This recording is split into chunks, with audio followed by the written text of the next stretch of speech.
Students, तो एक बार फिर से स्वागत है आपके अपने इस यूट्यूब चैनल पर। तो दोस्तों, अभी हम लेकर हाजिर हैं 825 जेबी कक्षा 10 सामाजिक विज्ञान का ये पेपर कोड है। तो चलिए इस पेपर का भी फटाफट जो है हम ऑब्जेक्टिव टाइप क्वेश्चंस देख लेते हैं। ठीक है जी। तो पहला क्वेश्चन यहाँ पर आपकी स्क्रीन पर हम दिखा रहे हैं। कह रहा है कि फ्रांस की क्रांति कब हुई थी। तो फ्रांस की क्रांति 1789 ईस्वी में हुई थी। पहले का B is the right answer हो जाएगा। बढ़ते हैं क्वेश्चन नंबर सेकेंड की तरफ। ठीक है जी। सेकेंड का राय आनंद मठ उपन्यास के लेखक कौन थे। तो भाई सिंपल सा आंसर है बंकिम चंद्र चटर्जी। 2 का A is the right answer. और विश्व व्यापार संगठन जो WTO की स्थापना किस वर्ष की गई थी। तो किस वर्ष देखिए जी 1944 और 1995 यानी 1994 में ये शुरुआत इसकी की जा चुकी थी और 1995 में। तो हो सकता है अगर जो 95 भी लगाए होंगे जो 94, तो इस पर जो है आपको नंबर मिलने की संभावना है 95 पे भी और बी पर भी। ठीक है जी। चलिए बढ़ते हैं क्वेश्चन नंबर 4 की तरफ। 4 का राय ज्योतिबा फुले ने कौन सी पुस्तक लिखी थी। तो कौन सी पुस्तक ज्योतिबा फुले ने लिखी थी। तो गुलामगिरी। 4 का A is the right answer हो जाएगा। बढ़ते हैं 5। सत्ता के क्षैतिज वितरण से क्या तात्पर्य है।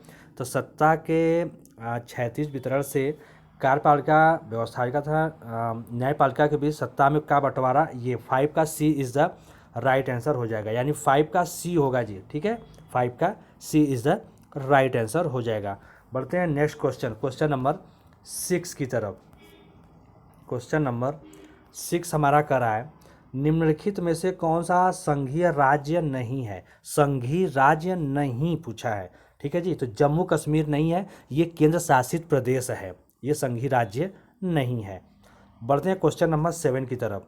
7 का रहा है धर्मनिरपेक्ष राज्य में क्या होता है जी। धर्मनिरपेक्ष राज्य में क्या होता है। तो धर्म का कोई स्थान नहीं होता है धर्मनिरपेक्ष राज्य में। 7 का A is the right answer हो जाएगा।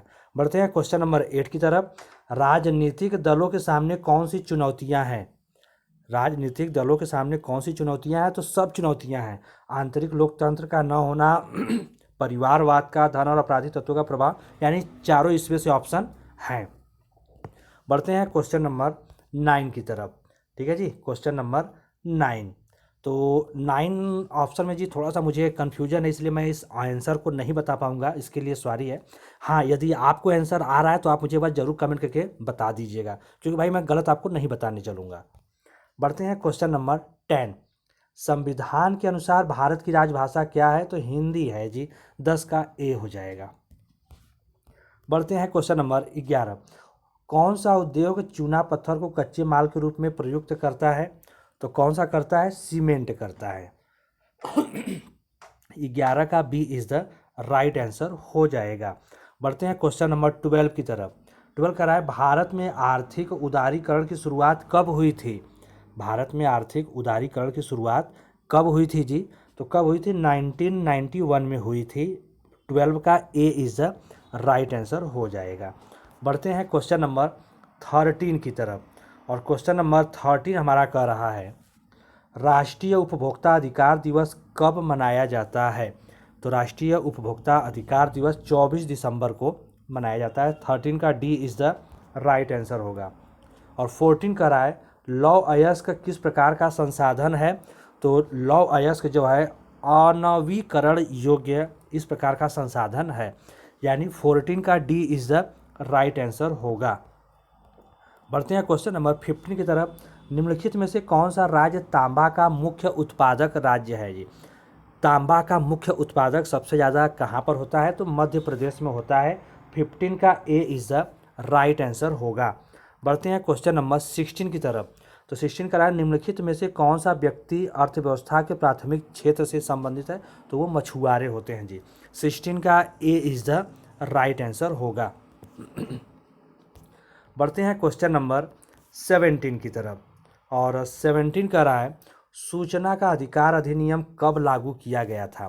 तो सूचना का अधिकार अधिनियम जो है जी वो 2005 में लागू किया गया था। 17 का A is the right answer होगा। बढ़ते हैं क्वेश्चन नंबर 18। निम्नलिखित में से किस राज्य में बांधवगढ़ राष्ट्रीय उद्यान अवस्थित है? ठीक है जी, अवस्थित पूछा है तो वो हमारा मध्य प्रदेश होगा।